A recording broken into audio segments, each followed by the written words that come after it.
foi chamado de o maior ataque de mísseis e drones contra a Ucrânia até agora. Em 26 de agosto de 2024, enquanto ainda se recuperava da humilhação da invasão de Kursk, o presidente russo Vladimir Putin ordenou um ataque concentrado de mísseis e drones que atingiu várias cidades na Ucrânia. A ABC News o descreveu como um ataque aterrorizante que teve como alvo 15 regiões do país, com a Rússia lançando pelo menos 127 mísseis e 109 drones durante um ataque que durou 8 horas. O presidente da Ucrânia, Volodymyr Zelensky, classificou o ataque como covarde, ao mesmo tempo em que apontou que a Rússia estava mais uma vez usando seus mísseis e drones para atingir a infraestrutura civil. Ao final do ataque, pelo menos 7 pessoas não sobreviveram e outras 47 feridas, 4 delas crianças, de acordo com o Serviço de Emergência Estatal da Ucrânia. No entanto, poderia ter sido muito pior. Antes de continuar com detalhes, não se esqueça de se inscrever no canal, dar like, dar seus comentários. Vamos continuar.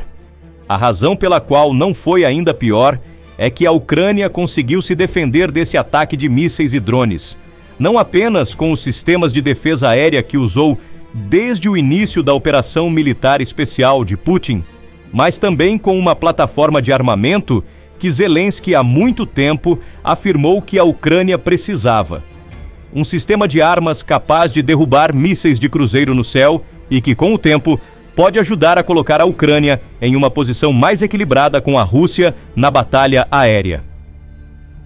Estamos falando dos F-16. Além de ser o dia em que a Rússia lançou seu maior ataque de mísseis e drones contra a Ucrânia, 26 de agosto também marcou a primeira vez que a Ucrânia usou F-16 para lutar contra a Rússia. Neste vídeo, vamos fornecer uma análise completa de como a Ucrânia utilizou seus novos caças multifuncionais, quais são os planos prováveis para os F-16 no futuro e os desafios que ainda enfrenta para estabelecer qualquer forma de superioridade aérea sobre a Rússia. Mas primeiro, um resumo. Desde o início da guerra, Zelensky argumentou que os F-16 fabricados nos Estados Unidos poderiam desempenhar um papel fundamental em ajudar a Ucrânia a mudar o curso do conflito. Os aviões, ele acreditava, permitiriam à Ucrânia criar pequenos bolsões de superioridade aérea sobre o inimigo da Rússia, especialmente quando usados em operações terrestres combinadas, enquanto a Ucrânia tenta retomar o território que a Rússia havia tomado. Mas Zelensky teve que esperar e esperar. Em julho de 2023, vários países, incluindo Noruega, Dinamarca, Bélgica e Países Baixos, formaram uma coalizão de caças, através da qual se comprometeram a entregar 85 F-16 para a Ucrânia. Isso pode dar a impressão de que a Ucrânia recebeu esses caças em 2023, mas não foi o caso. Antes que esses aviões pudessem ser enviados para a Ucrânia, seus pilotos precisavam passar por um extenso programa de treinamento para aprender a usá-los. Afinal, esses são pilotos que tradicionalmente usaram plataformas mais antigas, da era soviética, como o MiG-39, e levaria meses para que eles se adaptassem aos F-16.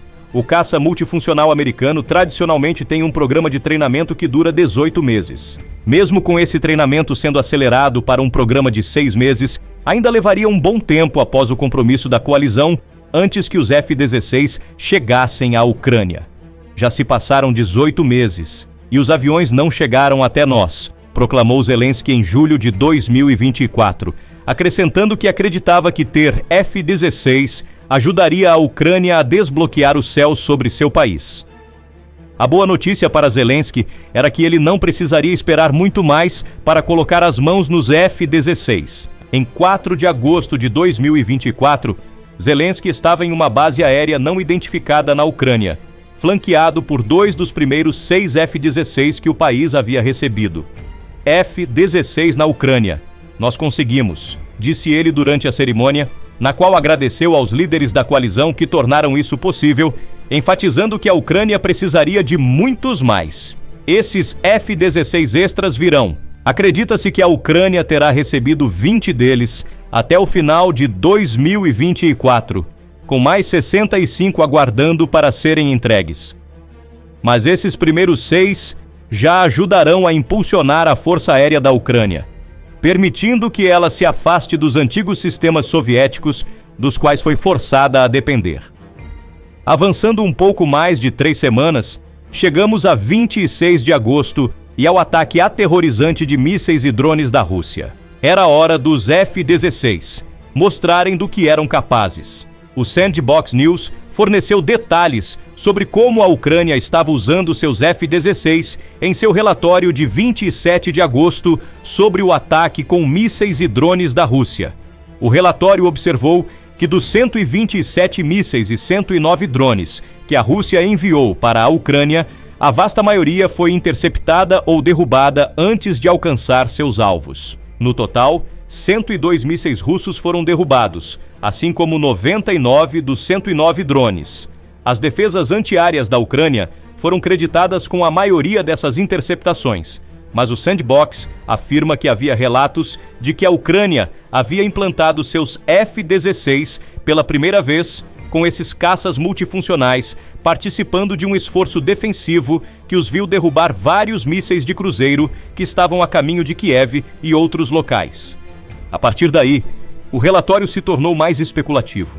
O Sandbox revelou que não se sabia quantos F-16 a Ucrânia havia implantado em seu papel defensivo, ou exatamente quais tipos de mísseis os aviões haviam derrubado. Observa que é muito improvável que os F-16 tenham sido usados para derrubar mísseis balísticos, como o Iskander-M, pois seus perfis de voo tornam difícil para o F-16 combatê-los.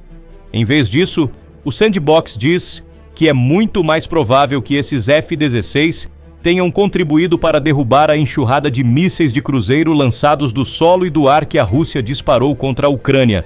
O relatório aponta para os mísseis russos KH-101 e K-59, ambos os quais dizem operar mais como aeronaves táticas do que como mísseis balísticos quando estão no céu. Esses mísseis são movidos por motores a jato, semelhantes aos usados em aviões mais antigos, o que lhes dá uma assinatura térmica para que os sistemas de mísseis do F-16 possam rastreá-los.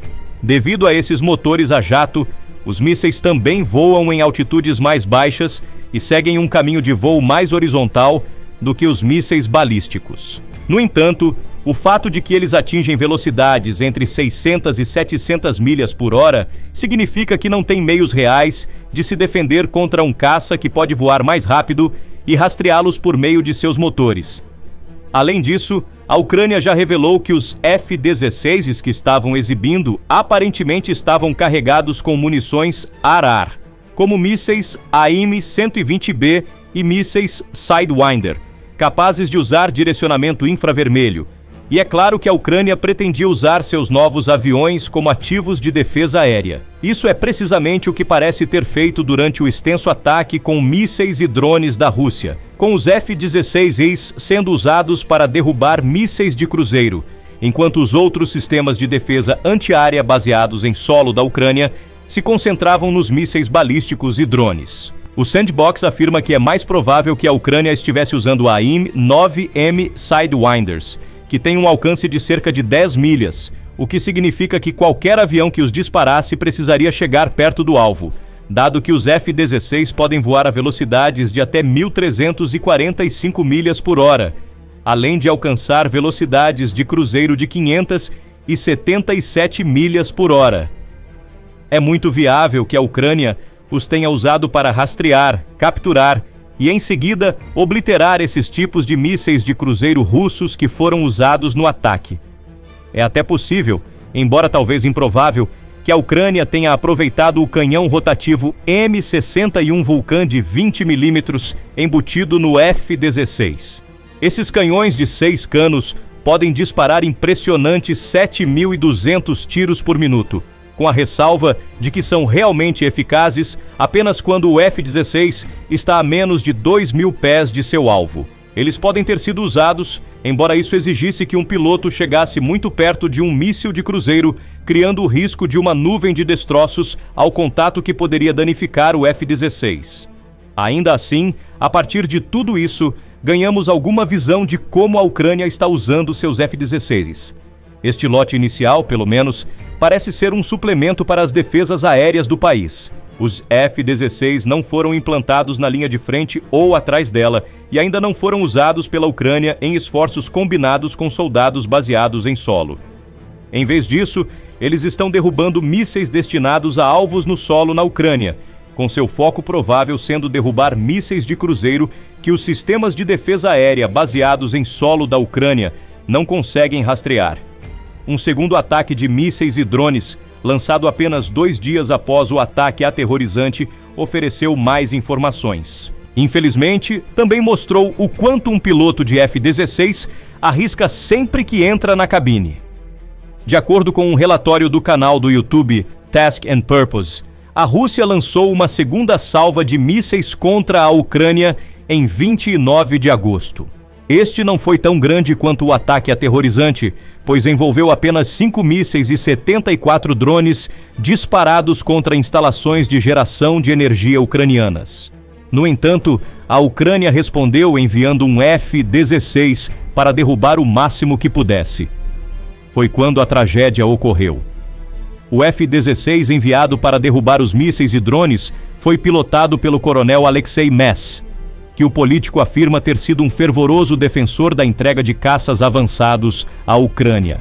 Em 29 de agosto, Mess, que usava o nome de usuário Moonfish, estava pilotando um desses jatos durante uma batalha aérea em que lidava com o ataque de mísseis e drones russos.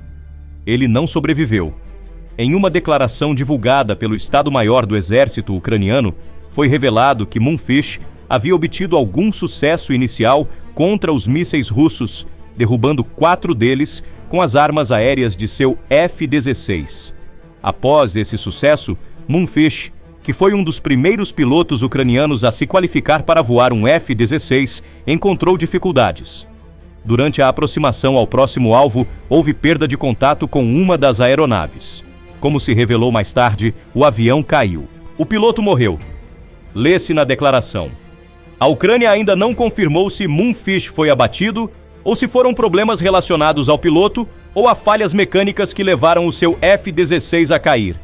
Seja qual for o caso, o triste fato para a Ucrânia é que perdeu tanto um bom piloto quanto um dos 6 F-16 que recebeu na entrega inicial, ficando com apenas 5 até a próxima remessa chegar.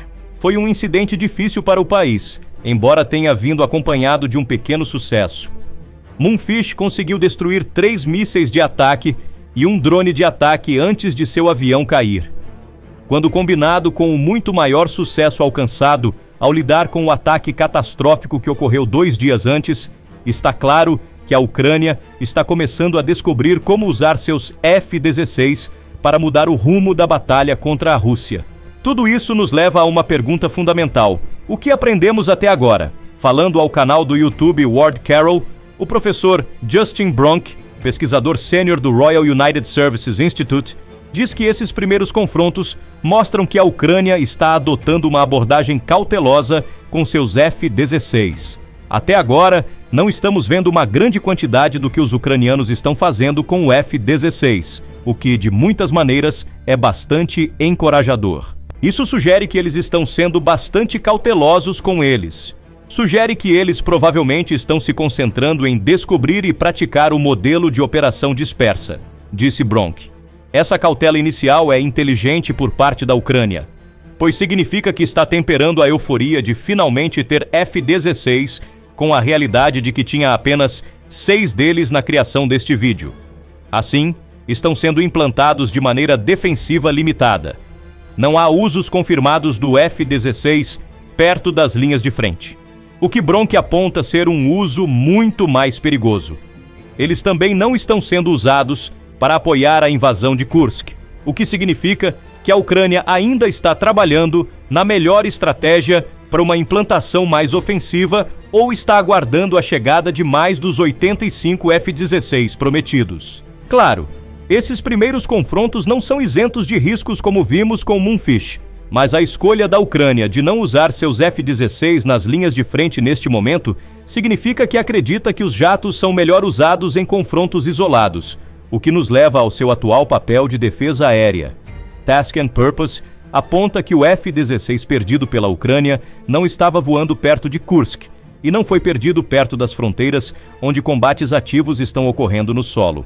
Isso mostra que as avaliações iniciais de seu uso estão corretas, com a Ucrânia preferindo usar seus F-16 em um papel de defesa aérea, o que significa que provavelmente desempenharão a função de interceptores no futuro previsível.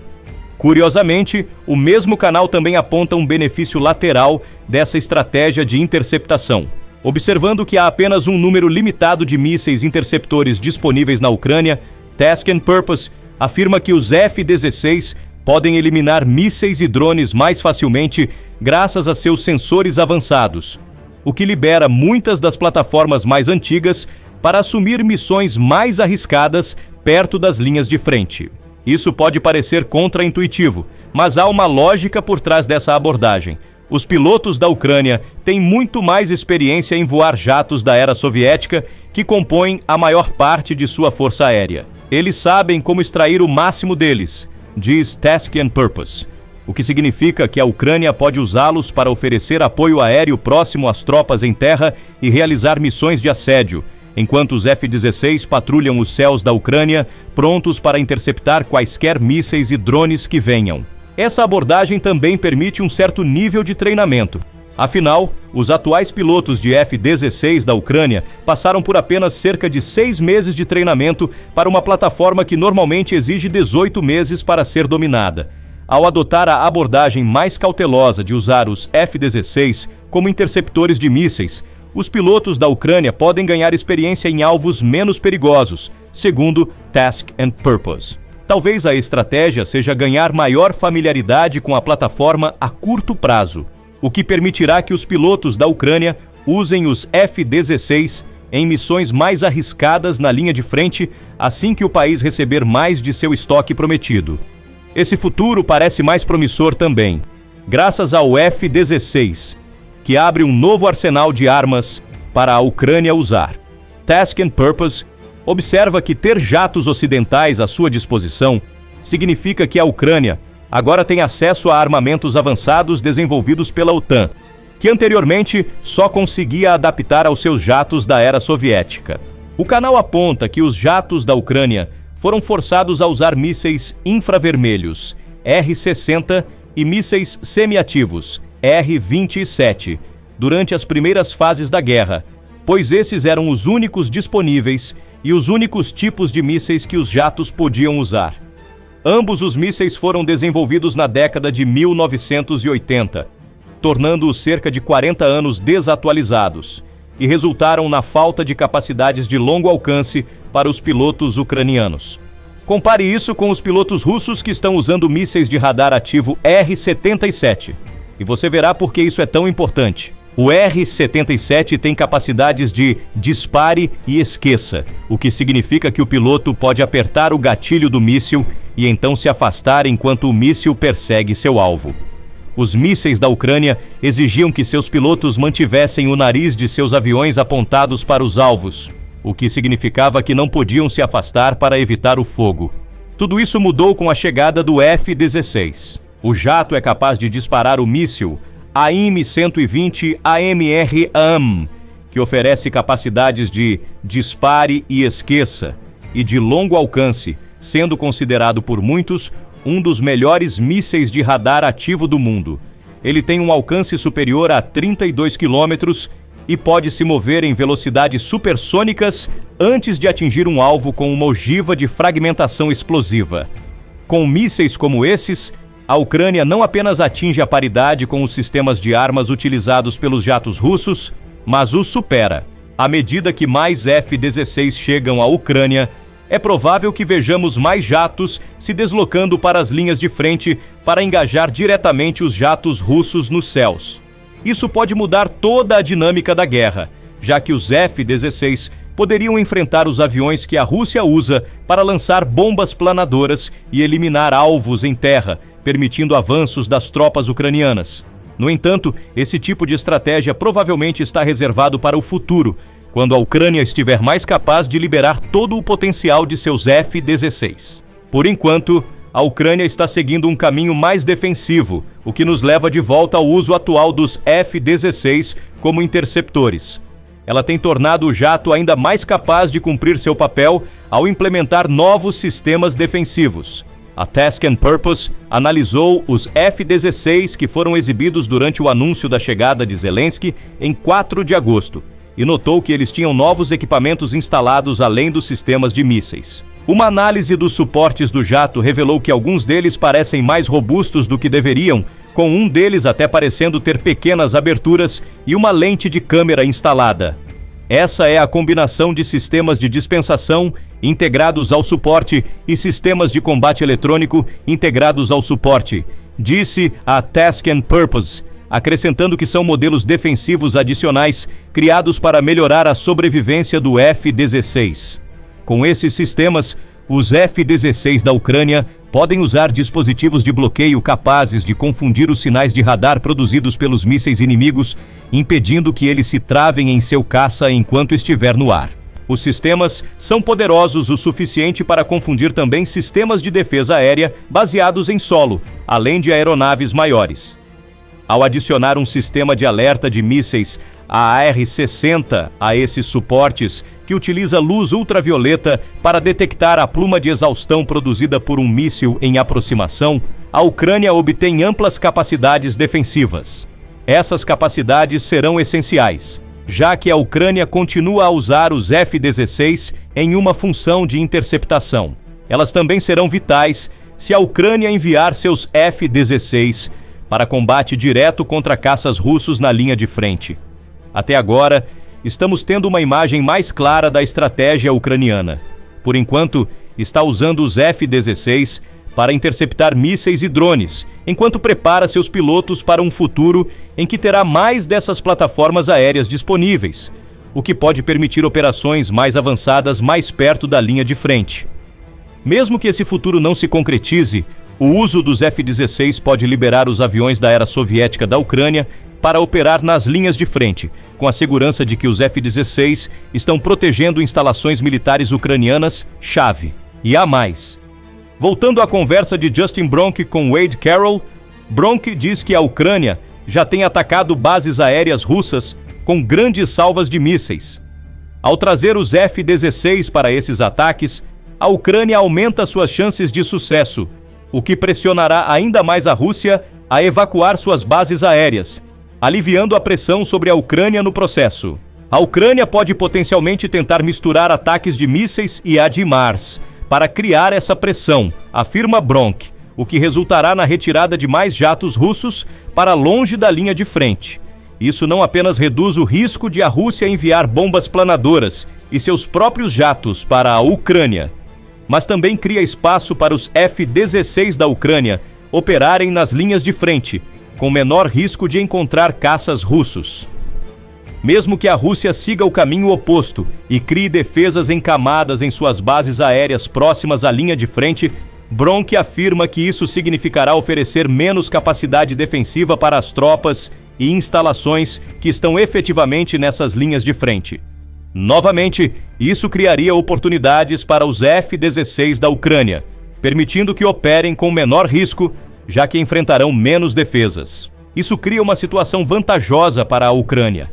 O risco é reduzido, seja porque a Rússia está recuando, o que também ajuda as tropas em terra da Ucrânia, ou porque as defesas da linha de frente da Rússia estão sendo deslocadas para suas bases aéreas, dando mais espaço para os F-16 operarem. Novamente, essa é provavelmente uma estratégia para o futuro. A Ucrânia precisará receber mais do que o número de F-16 prometidos para que essa pressão se concretize. Tudo isso nos leva ao objetivo final que a Ucrânia quer alcançar com seus F-16, impedir que a Rússia ganhe ou mantenha a superioridade aérea.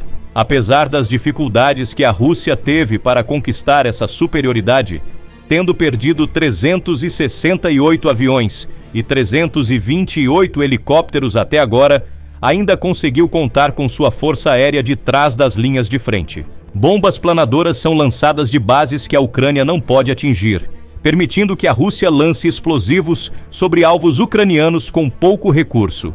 Bronk diz que o futuro previsível da estratégia dos F-16 da Ucrânia não é conquistar a superioridade aérea, mas sim impedir que a Rússia ganhe essa superioridade, observando que mesmo com toda a sua frota de F-16, a Ucrânia ainda enfrentará uma Rússia que possui uma frota de cerca de 350 jatos rápidos, genuinamente modernos e capazes, que são, individualmente, tecnicamente mais capazes do que o F-16 em várias métricas. Portanto, o objetivo da Ucrânia é ser capaz de defender seus céus, em vez de usar seus F-16 para operar com impunidade sobre as linhas de frente. Esse é um objetivo alcançável, que, se a Ucrânia o realizar, aliviará a pressão sobre suas instalações militares-chave e tropas em terra.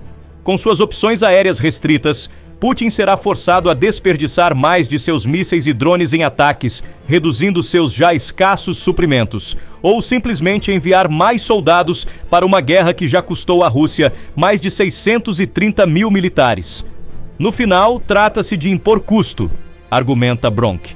Isso pode ser visto na invasão de Kursk e nos ataques de mísseis e drones de longo alcance que a Ucrânia tem usado contra as instalações de energia russas e sua frota do Mar Negro. Os novos F-16 da Ucrânia provavelmente se tornarão uma extensão dessa estratégia.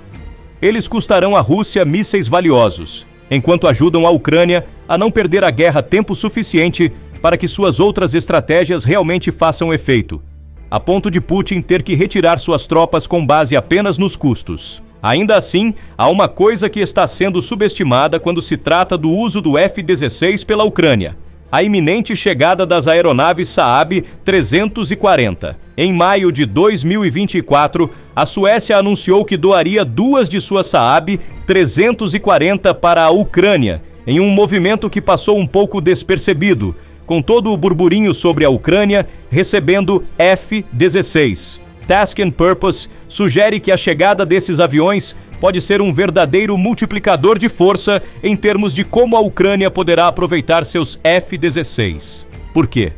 Porque é uma aeronave de radar capaz de detectar ameaças iminentes antes que os sistemas do F-16 possam localizá-las.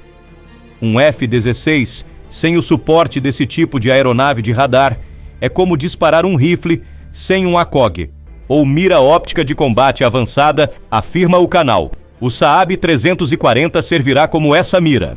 Embora seja essencialmente um avião bimotor turbo-hélice, o Saab 340 vem equipado com um sistema de radar de alta tecnologia e a capacidade de comunicar os dados que obtém diretamente a um F-16 em campo. Assim, o Saab 340 poderá rastrear mísseis e ameaças similares a distâncias extremamente longas, permitindo enviar dados de rastreamento para os F-16, para que possam eliminar a ameaça. A chegada do Saab 340 reforçará o uso do F-16 pela Ucrânia como um interceptor, tornando-o muito mais eficaz do que é atualmente. E isso, mais do que qualquer outra coisa, pode fazer com que os F-16 da Ucrânia consigam mudar o rumo da guerra. Com os Saab 340 ao seu lado, os F-16 da Ucrânia se tornam máquinas capazes de destruir mísseis de cruzeiro e balísticos, criando enormes custos para o exército russo, enquanto tornam seus futuros ataques de mísseis menos eficazes. Talvez seja por isso que a empresa russa Foras, provavelmente sob aconselhamento de Putin, esteja oferecendo uma recompensa de 15 milhões de rublos para o primeiro soldado que conseguir derrubar um F-16. Essa recompensa, que equivale a cerca de 170 mil dólares, é um sinal claro de que Putin precisa que os F-16 da Ucrânia saiam do céu para que possa continuar sua operação militar especial da maneira que imagina. Claro, ainda há desafios pela frente para a Ucrânia. Os 6 F-16 que recebeu até agora, ou melhor, 5 agora que um caiu, estão longe de ser suficientes para permitir que a Ucrânia estabeleça superioridade aérea. Eles também não são suficientes para que a Ucrânia realize plenamente sua estratégia defensiva, o que significa que a Ucrânia ainda não pode começar a enviar seus caças da era soviética para a linha de frente. Há também a questão do treinamento a enfrentar.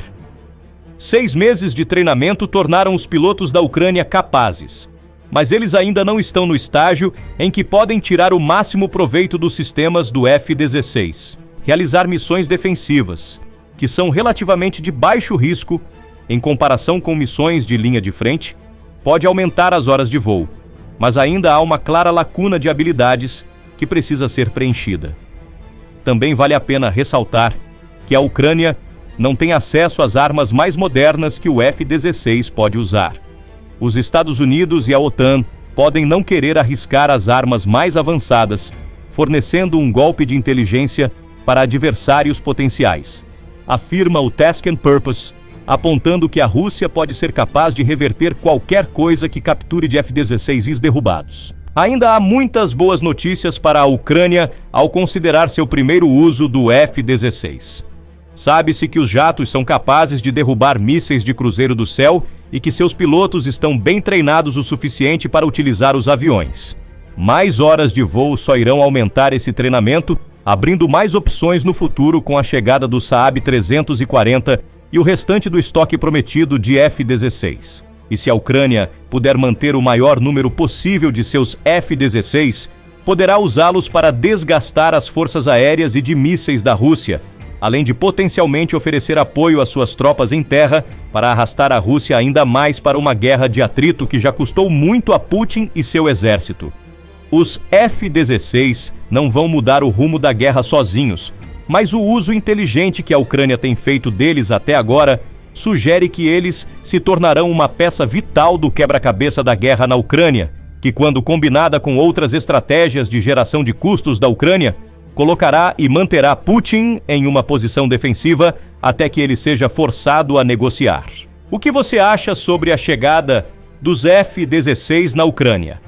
A Ucrânia os usou efetivamente até agora, e você acha que mudará ou construirá sobre suas estratégias atuais assim que mais desses caças multiuso chegarem?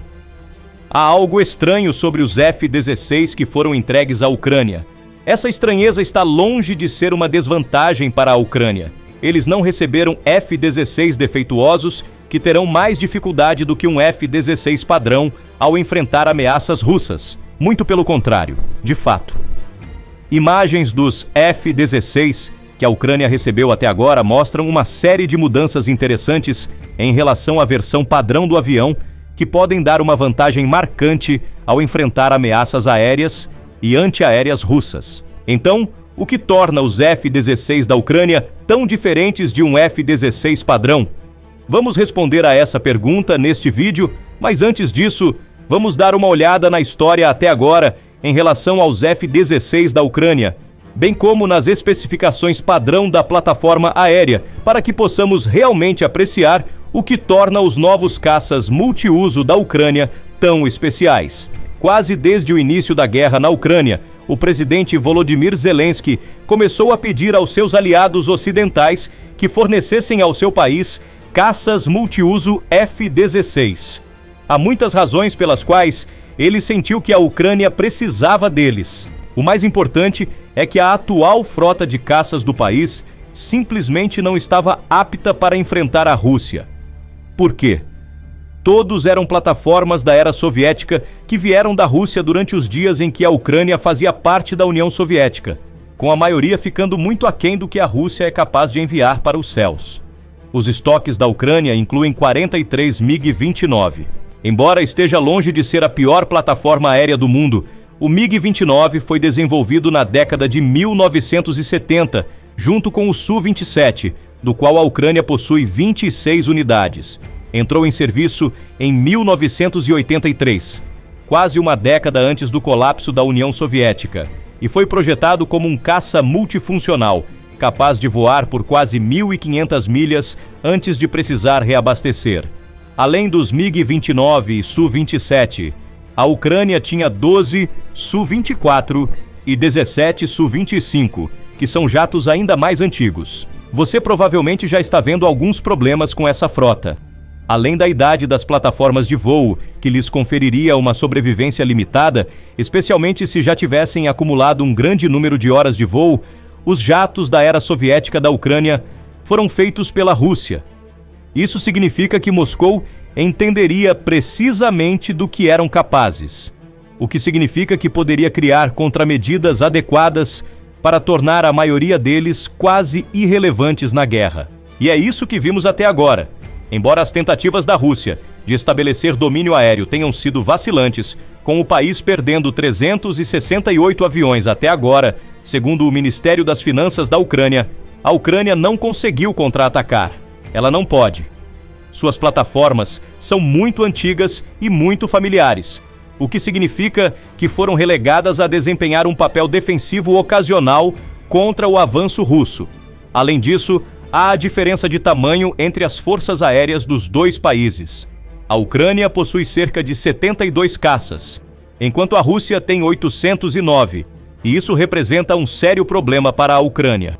Ela não tinha a qualidade dos aviões que precisava, e francamente não podia se comparar aos números que a Rússia poderia mobilizar.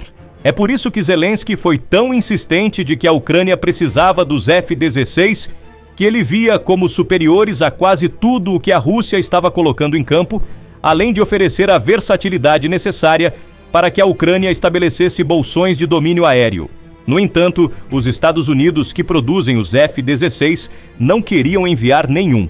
Em fevereiro de 2023, o Slate publicou um artigo em que explicava os motivos pelos quais o presidente americano Joe Biden era tão relutante em enviar F-16 ou até mesmo aprovar o envio desses caças por qualquer outro país. A primeira razão era prática. A Ucrânia simplesmente não estava pronta para recebê-los. O F-16 é uma plataforma aérea complexa, que difere enormemente dos caças da era soviética que os pilotos ucranianos estavam usando. Este não seria um caso de pilotos simplesmente pulando de uma plataforma para outra.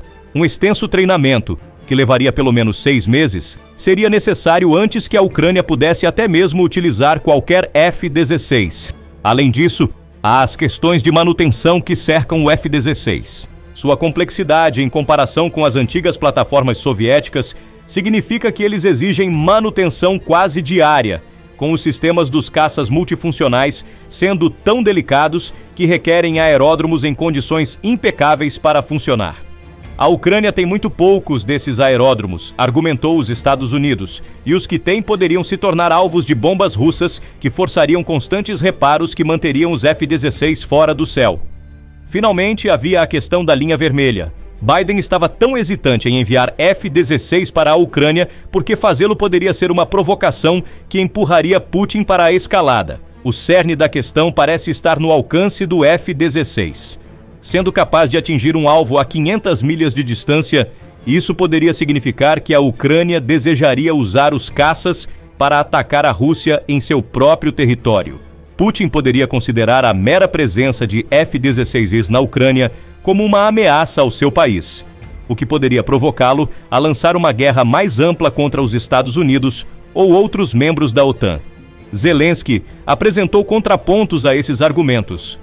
Várias linhas vermelhas já foram cruzadas, com Putin fazendo pouco mais do que ecoar as ameaças vazias que vinha fazendo desde o início da guerra. Quanto à escalada, Zelensky poderia argumentar que Putin fez isso no momento em que enviou tropas russas para seu país. O que mais o Ocidente precisava ver? Para o presidente da Ucrânia, fornecer F-16 permitiria que a Ucrânia lutasse melhor contra os russos, reduzindo assim a possibilidade de uma escalada. Demorou um tempo, mas os argumentos de Zelensky venceram no final. Serhiy Golubtsov, o chefe de aviação da Força Aérea da Ucrânia, havia argumentado constantemente que a Ucrânia precisava receber 4 esquadrões operacionais de F-16 para tomar controle de apenas um único setor da linha de frente de 700 milhas. Depois de um ano de intensa diplomacia, segundo a Forbes, esses 4 esquadrões finalmente chegariam. Eles não seriam fornecidos pelos Estados Unidos. O envio de F-16 para a Ucrânia era considerado uma provocação excessiva pela Casa Branca, mas a América havia permitido que seus aliados europeus fornecessem F-16 próprios.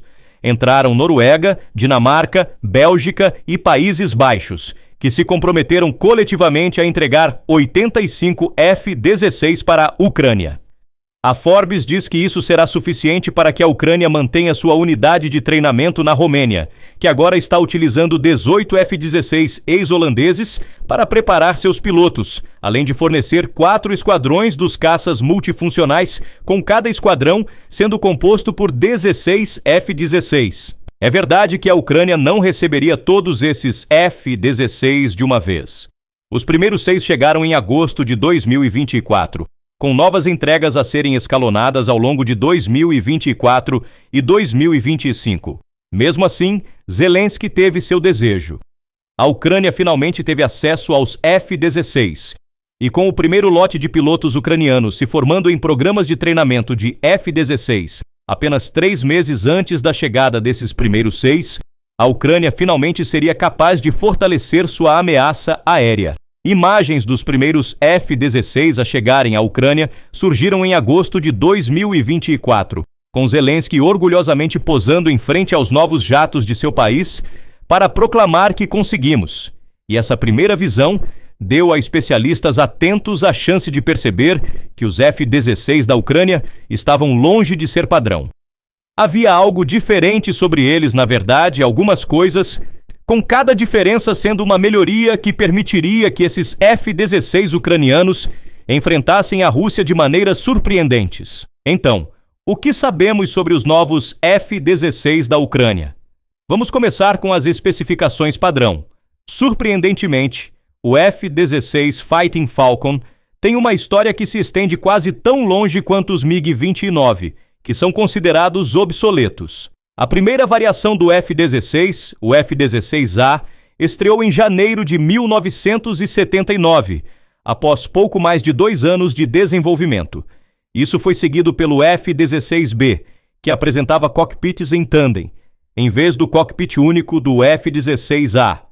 E em novembro de 1981, os Estados Unidos já estavam implementando uma série de melhorias, que incluíam provisões estruturais e de fiação integradas, juntamente com uma nova arquitetura de sistemas. Essas melhorias eventualmente levaram à criação do F-16C e do F-16D, com praticamente todos os F-16A e F-16B tendo sido convertidos para essas versões aprimoradas desde então. O caça multifuncional é construído pela Lockheed Martin, com o jato sendo capaz de produzir 27 mil libras de empuxo. Um F-16 tem pouco mais de 49 pés de comprimento, com uma envergadura de quase 33 pés. E o jato tem um peso máximo de decolagem de 37,5. Este vídeo chegou ao fim. Obrigado por assistir. O que você acha sobre isso? Conte-nos nos comentários. Não se esqueça de se inscrever em nosso canal e ativar as notificações para se manter informado sobre novos vídeos. Obrigado por nos acompanhar. Até breve!